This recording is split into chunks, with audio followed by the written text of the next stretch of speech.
Question है which of the following is false about refraction when light moves from one medium to another.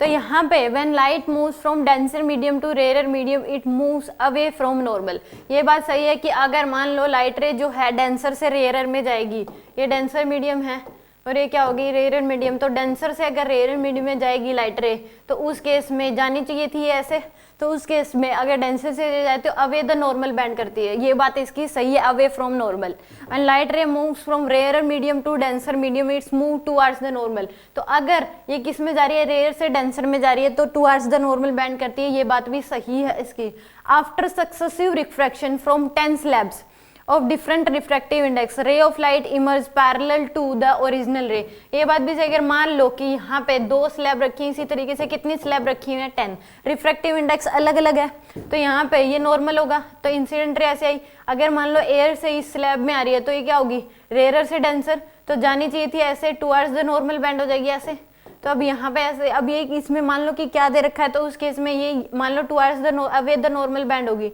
फिर ऐसे बाहर निकलेगी यहाँ से, तो उस केस में जो इंसिडेंट रे है उसके पैरेलल ही बाहर निकलेगी, तो ये बात भी इसकी क्या है सही है। Frequency of light decreases when the ray of light moves from denser medium to rarer medium, बात गलत है, फ्रीक्वेंसी कभी भी मीडियम पे डिपेंड ही नहीं करती, वो सेम रहती है, चाहे रेयर से डेंसर जाए डेंसर से रेयर जाए, frequency never depends on medium.